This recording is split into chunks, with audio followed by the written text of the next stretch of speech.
Começa agora o podcast Agro e Prosa com o jornalista Divino Ronaldo. Esse podcast tem por objetivo falar do agronegócio de um jeito descontraído, fácil e descomplicado. Com vocês, Divino Ronaldo e o Agro e Prosa. O meu entrevistado de hoje é André Bruzi Correia, gerente nacional de negócios do Reagro. E o tema da nossa entrevista será o cenário do agronegócio no Brasil e no mundo e a importância do produtor brasileiro.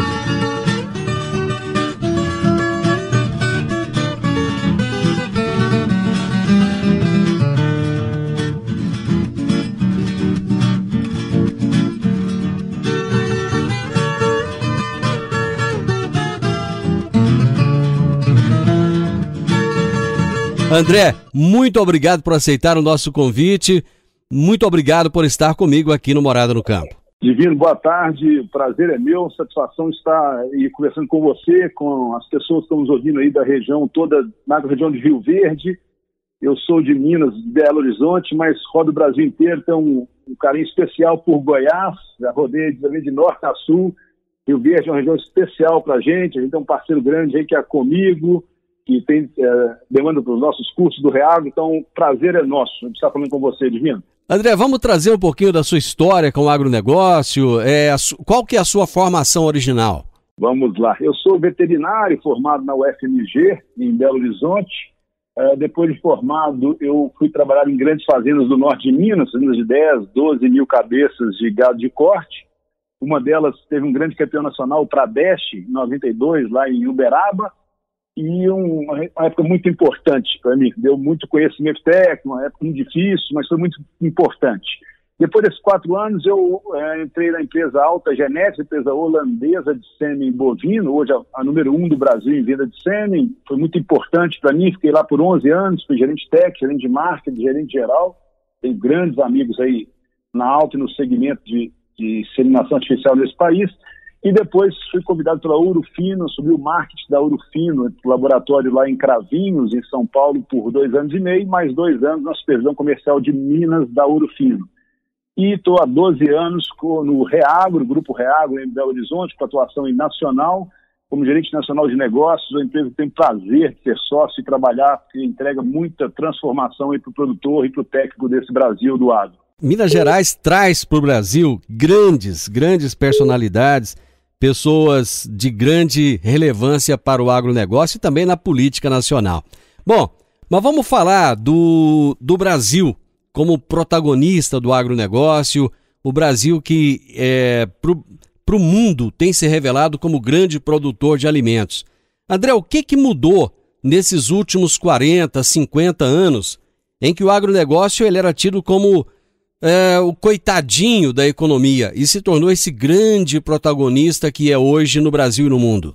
Ótima pergunta, Divino. Ocorreu uma transformação, né? Acho que passa sem dúvida pela questão da Embrapa, o que o doutor Alisson Paulinelli fez nesse Brasil aí de permitir a produção no cerrado. Nós tínhamos uma área vasta, de grande capacidade produtiva, mas com acidez de solo muito grande, e a Embrapa lá, no início, conseguiu descobrir o calcário, o uso do calcário e a transformação aí do cerrado, que permitiu um crescimento gigantesco da nossa produção e produtividade brasileira. Então, o doutor Alisson Paulinelli é um mestre, é uma referência para todo mundo, devia ser orgulhado de ter um cara como o doutor Alisson Paulinelli aí no país. Foi indicado agora ao Prêmio Nobel da Paz, inclusive, né? Eu acho que o momento é oportuno para lembrar disso. E tem meu voto, é um cara que é um mestre de grande admiração, um cara que transformou o país. Talvez dos 10 caras que mais transformaram esse Brasil, o doutor Alisson está neles. Eu tenho orgulho de ter conhecido, ele já abriu 2 pós-graduações que eu era o coordenador, é um monstro, eu sou fã dele. E aí, explicando o que foi essa transformação, que começou lá com a Embrapa, né, e com o produtor brasileiro, que não é só a pesquisazinha, a gente tem que, todo mundo sabe ali a luta, a raça que é do produtor brasileiro no dia a dia para fazer a produção aí de carne, grãos, e hoje o Brasil tem uma produção de destaque no mundo.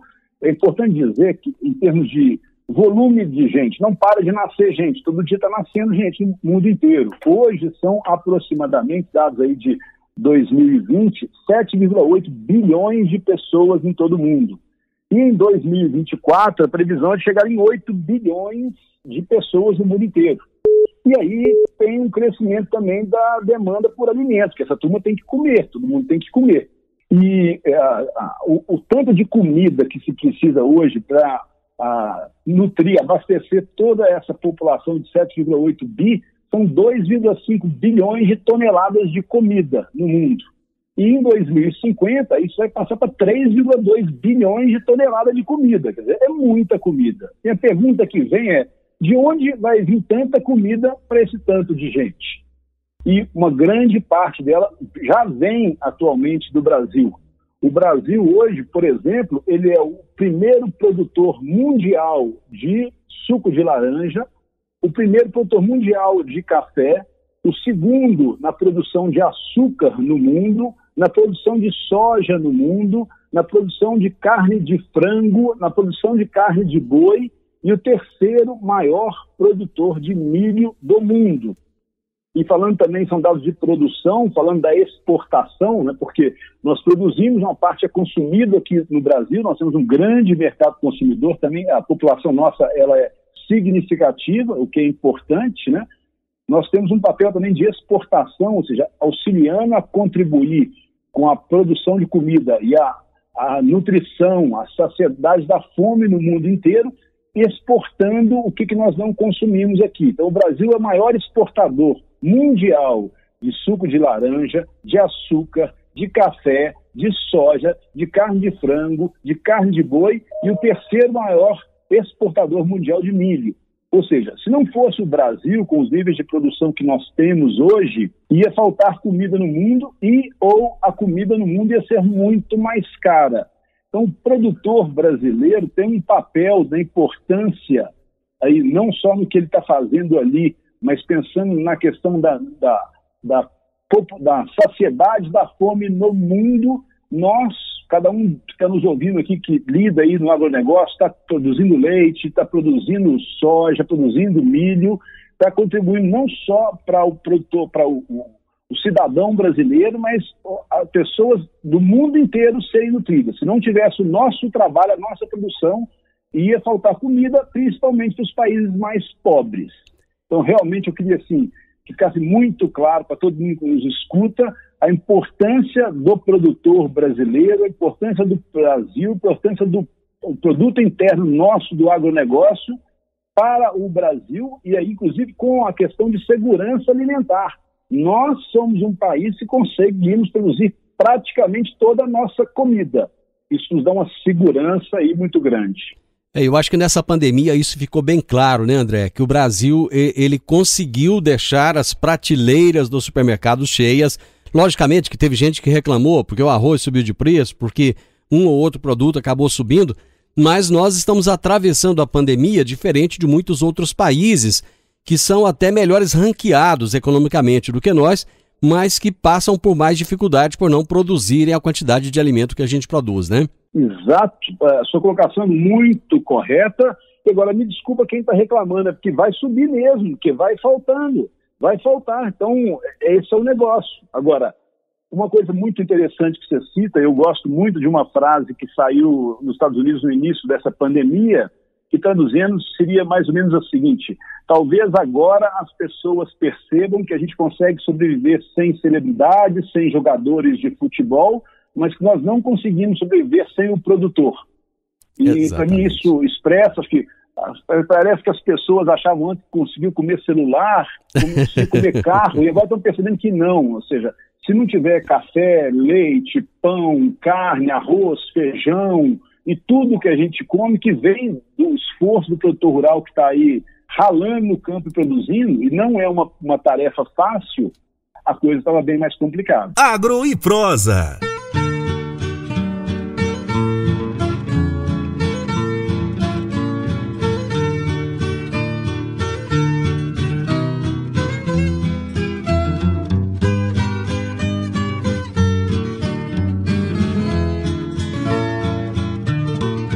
André, eu gostaria de pegar um gancho em algo que você falou lá atrás. O Brasil, durante muitos anos, fez questão de mostrar que era grande por causa do carnaval, que era grande por causa do futebol, que era grande por causa das conquistas nas Copas do Mundo, mas esqueceu de mostrar que ao longo dos anos, e os números que você trouxe aí no primeiro bloco confirmam isso, que nós éramos grandes na produção de alimentos, que nós éramos importantes porque nós alimentávamos o mundo. E acabou que o brasileiro não ficou sabendo disso. Tanto é que você deixou bem claro, né? Muita gente achava que o leite ele vinha da caixinha, né? Por exemplo. E hoje tantos artistas, tantas pessoas famosas nas redes sociais acabam falando um monte de asneira sem ter conhecimento daquilo que é o agro e sem ter nunca colocado o pé no pó, o pé num chão arado, o pé numa fazenda, né? Isso é verdade, é lamentável. O que eu acho muito triste, vamos dizer assim, é as pessoas falarem de um tema que não entendem, não têm conhecimento, deveriam estudar um pouco mais antes de se posicionar, porque correm no risco de falar bobagem, como nós vimos alguns artistas dizendo. Então é o seguinte, eu acho muito importante a gente ter dados e fatos para ter uma visão clara. E nesse meio menos profundo em números e dados, parece que as pessoas acham bonito dizer que o produtor é malvado, que o produtor ele desmata, enfim. Essa questão dos números, percebe e não consegue ficar sem comida, né?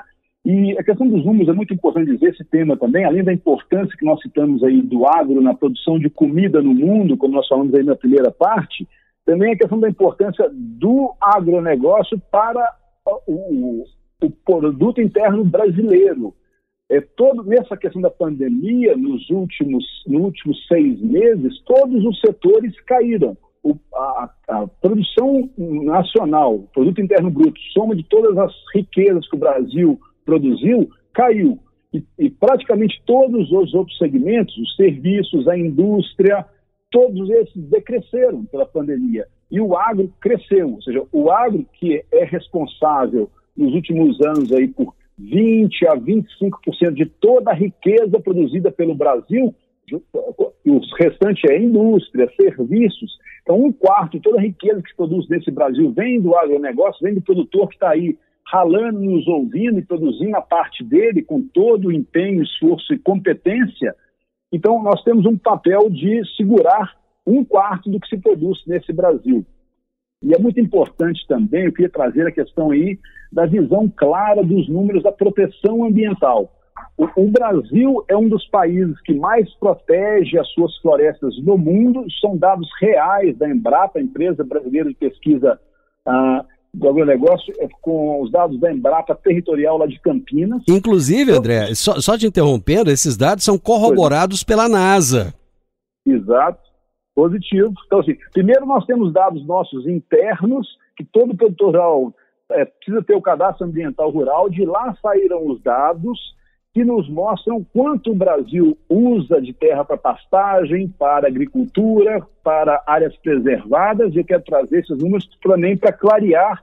Existe muito equívoco se falando de novo sem dados, mostrando que o produtor rural não protege. Isso é uma falácia, isso é uma mentira, de novo, com dados oficiais da Embrapa, como você mesmo citou, reforçados, corroborados e confirmados pela NASA americana. Eu queria trazer alguns dados, quem quiser mais pode procurar na Embrapa, lá do territorial de Campinas. Tem uma apresentação fantástica de forma clara que mostra que no Brasil, 9% de toda a área do Brasil é ocupado por lavouras, as pastagens em torno de 20% e 66% de todo o restante do Brasil é preservado. 25% são preservados dentro das propriedades rurais, protegidas pelo produtor rural, ou seja, o produtor rural não é um vilão, ele não quer destruir a sua água, ele quer protegê-la. Qual produtor rural que não cuida da sua nascente, né? Já teve um crescimento tremendo nisso. Nós não temos desmatamento? Tem 2% aproximadamente dos, não vou falar produtor, que não é produtor, que é responsável por 70% do desmatamento. Nós não podemos ter essa imagem de vilão para todos. Então, o produtor brasileiro, eu vou comparar agora com números dos Estados Unidos. Nós, no Brasil, ocupamos com lavoura 9% da nossa área e os Estados Unidos 17%. Com pecuária, nós ocupamos 20% da nossa área e os Estados Unidos 29%. E o total de preservação, essa preservação dentro da área dos produtores, quando eu falei, que estão no cadastro ambiental rural, mais os parques, florestas, a área de indígena, tudo dão 66% de preservação nesse país. Ao contrário de 19,9%, de 20% só nos Estados Unidos, por exemplo.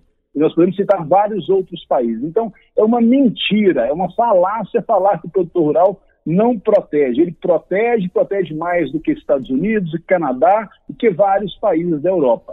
Isso é muito importante dizer, porque vem aí artistas e outras pessoas que desconhecem números e falam bobagem. São bobagens que existem números oficiais no nosso Brasil que mostram isso. É muito importante que nós, os produtores, saibam desses números e também as pessoas aí urbanas que saibam da importância do agro e saibam onde procurar os números corretos para não serem iludidos aí com um artista que ele admira muito para a música, mas que para o tema aí que nós estamos citando, parece que conhecem pouco e deveriam estudar um pouco mais. Ou andar com a gente, né, como produtor rural uma semana. Vem andar com a gente uma semana produzindo soja, carne, leite, que aí ele vai entender que não vem da caixinha o trabalho que dá e a importância que é, né, Divino? Eu acho que você foi muito elegante quando você não quis nominar esses que você diz que não são produtores rurais. Na realidade, eles são grileiros. Não se pode confundir grileiro com produtor rural. Grileiro é aquele cara que tem interesse em a qualquer custo pegar terra que muitas vezes são do governo, muitas vezes são de pessoas desprotegidas. Esse não é produtor rural. E a minoria acaba se tornando a regra para as pessoas que não conhecem essa realidade. A realidade do produtor rural é exatamente essa realidade que você colocou aí. E você sabe o que é pior, André? Muitas vezes quem acaba trazendo essa ideia equivocada de que o Brasil não protege o seu meio ambiente não é nem o estrangeiro, é o próprio brasileiro que fala isso lá fora, não é? Sim, positivo. O que eu vejo é que o brasileiro tem uma frase do Dr. Luiz Fernando Penteado, que é um agrônomo das primeiras turmas lá da Exalc, que é uma pessoa espetacular, que eu admiro muito, a vivo até hoje, com, salvo engano, 109 anos, mas que fala que o Brasil é um país onde as pessoas acham muito, acham muito e medem praticamente nada. Então as pessoas acham um achismo geral sem ter dados e fatos que assegurem e confirmem a acurácia, a segurança dessas informações. E neste fato, então, da preservação, o que eu quero é dar segurança a todo produtor rural e também às pessoas aí urbanas que nos ouvem, da importância do produtor para a gente ter comida nesse país e no mundo. Segundo, que esse produtor faz um belíssimo trabalho de uma forma geral, protegendo as suas nascentes, as nossas florestas e assim mesmo conseguindo produzir comida de forma incrível, exportando, como nós citamos aí. E as pessoas que falam mal deveriam só estudar um pouco mais. Tem gente fazendo errado, como os grileiros que você falou? Tem. Mas nós vamos pegar 2% do nosso grupo e esse vai ser a representação de tudo? Não pode. Os produtores são sérios, 98% deles são corretos e fazem um belíssimo trabalho.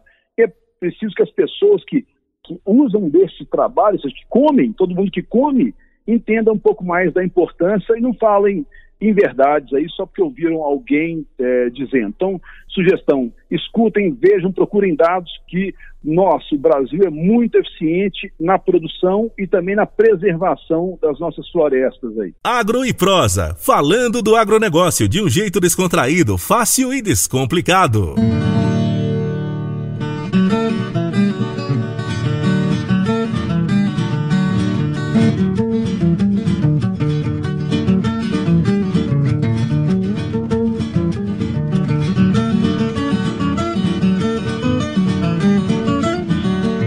André, do seu ponto de vista, quais são as principais contribuições do produtor brasileiro para o agro mundial? Vamos lá, Divino. As principais, eu diria que sem dúvida é essa questão do empenho, do esforço, da dedicação para conseguir produzir comida no volume que nós produzimos. E nós temos um caminho tremendo ainda de melhora. Eu diria que na agricultura nós estamos num nível de excelência muito grande, muito próximo ou até ultrapassando países como os Estados Unidos. A nossa capacidade técnica, máquinas, tecnologia, então nós somos muito avançados.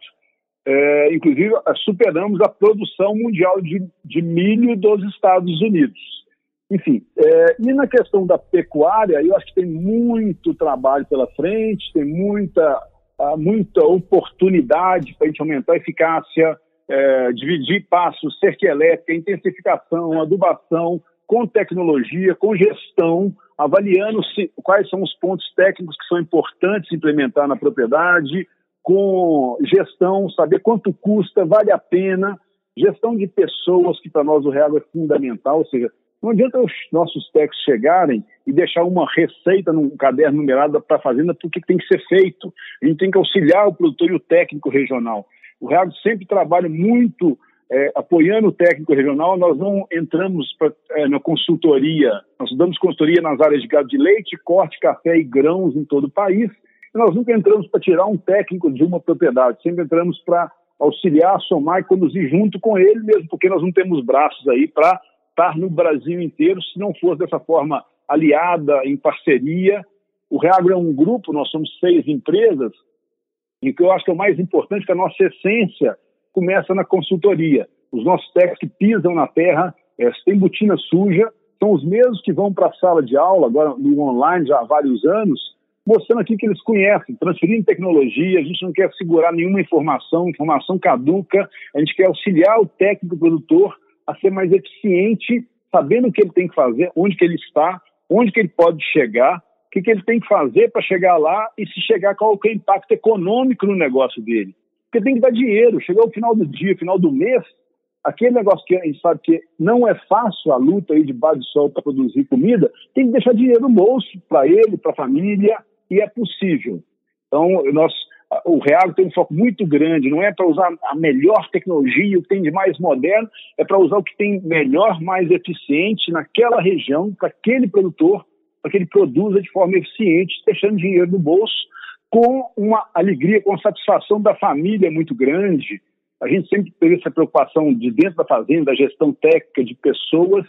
Esse ano nós trouxemos uma pessoa espetacular, que é o Mauro Rosales, um gaúcho que fala sobre, tem um trabalho incrível com sucessão familiar, com a questão de governança corporativa. Então o Reagro agora passa a cuidar além de dentro da fazenda, fora da fazenda, com as famílias, com essa relação aí das grandes empresas, com a sucessão, que é um tema complexo. Nós tivemos um webinar com o seu Jorge Nishimura da Jacto, que ele foi a sucessão da segunda geração, passou para a terceira, explicando todas as dificuldades, todas as oportunidades que tem nisso aí. Então, tem muita coisa por ser feita, e nós já somos, o produtor brasileiro, Brasil, somos grandes no agro desse jeito, mas podemos ter muito mais espaço e sem desmatar a floresta. Não precisa derrubar árvore. Só com a eficiência, por exemplo, da pecuária, a agricultura está crescendo nas áreas mal aproveitadas, degradadas da pecuária. O Brasil tem uma oportunidade tremenda de continuar crescendo o seu volume de produção, de novo, sem derrubar uma árvore e com uma preservação de florestas, como eu citei, de 66%, maior do que qualquer país desses grandes produtores, como eu citei, Estados Unidos, China, enfim, todos que são os players aí na produção de comida no mundo. Você que representa essa grande instituição de ensino, você que é veterinário, você acha que a pecuária brasileira ela vai chegar num nível de gestão tão eficiente quanto a agricultura tem hoje? Sim, eu acho que sim, eu tenho certeza que sim. O que nós temos é que o ciclo da pecuária é mais longo, né? E o ciclo da agricultura é curto. Então a agricultura aceita menos desaforo e os resultados positivos ou negativos aparecem muito rápido. Como o ciclo da pecuária é mais longo, isso vai se diluindo. Mas tem muita oportunidade de gestão, saber os números, quantas cabeças eu tenho, qual que é a ocupação, qual que é a produção por hectare, o que eu posso fazer, não precisa de mais área. Muitos produtores têm área mais do que precisam. Como é que eu faço para ser mais eficiente com o que eu tenho? Produzir mais riqueza, mais dinheiro, e não imobilizar mais em terra. Então eu acredito fortemente. E aí, a agricultura também tem espaços para crescimentos, mas na pecuária tem aí uma eu diria, uma rodovia. Nós temos muita oportunidade. E outras áreas, né? Cana-de-açúcar, que a gente é muito importante na produção de energia. Nós temos uma energia limpa. Quem é que tem uma energia feita em grandes volumes, como o Brasil tem de cana-de-açúcar, que é uma planta? Ou seja, a poluição gerada pelo carro, grande parte dela é consumida pela própria planta da cana, que vira combustível. Não é fóssil, não é igual o petróleo que está acabando aí. Agora mesmo vai acabar o petróleo. Como é que foi? Agora mesmo, daqui a alguns anos, vai ficar mais caro. O Brasil produz uma energia que move carro, move várias coisas, feitas a partir de uma planta, que é a cana-de-açúcar. E ainda aproveita o bagaço para mais produção de energia, né? Exato. Então, assim, o que eu queria trazer aqui é realmente empoderar o produtor. Todo mundo sabe a luta que é no final do dia, mas a importância de cada um de vocês, de nós, envolvidos no agronegócio. E quem está nos ouvindo, que não é do agro, que procure mais informações. Tem uma frase que é muito interessante, que todo mundo que não é do agro, mas vive do agro, precisa comer, de pensar que se você se alimentou hoje, agradeça a um produtor rural. André, nós estamos chegando ao final do nosso tempo. Eu gostaria que você deixasse aí para o pessoal como é que eles vão achar informações a respeito do Reagro, a respeito desses cursos que você mencionou. Gostaria que você deixasse essas informações aí para os nossos ouvintes. Perfeito. Primeiro, obrigado, né, Divino? Obrigado a quem está nos ouvindo, a paciência de estar ouvindo a nossa prosa até agora. E o Reagro, a nossa base é em Belo Horizonte, nós estamos no Brasil inteiro. Este ano nós abrimos a nossa filial, nosso polo em Goiânia. Nós estamos, então, já estamos em Goiânia, atendendo todo o estado, todo o norte, a partir do nosso polo Goiânia. O contato, que eu queria deixar o contato do Agenor Neto, eu vou lhe passar, que é nossa pessoa no polo Goiânia, que conhece também o estado inteiro. E temos também o site, que é o www.reagro.com.br. Então lá tem todos os dados dos cursos, enfim, das outras soluções que nós temos aí. Reagro com H, né? Positivo, REHAGRO.com.br. E vocês estão agora também com uma unidade do 3R Lab também em Goiânia, né? Isso, na verdade o Polo Goiânia vai representar todas as 6 empresas do grupo, né? Perfeito. O Reagro Consultoria, o Reagro Ensino, o Ideagri, o 3R Lab, a Biomip e o Reagro Pesquisa. Então é o polo do grupo Reagro aí em Goiânia. André, prazer imenso conversar com você, prusiar, como você mesmo disse, bater esse papo gostoso aqui. E sempre que você tiver informações relevantes, os microfones da Morada do Sol, aqui do Morada do Campo, estão abertos para você. Muito obrigado. Obrigado a você, Divino. Obrigado a todos aí que nos ouviram. Um grande abraço, boa tarde. Você ouviu o podcast Agro e Prosa. Se gostou, compartilhe, recomende e nos siga nas diferentes plataformas de podcast.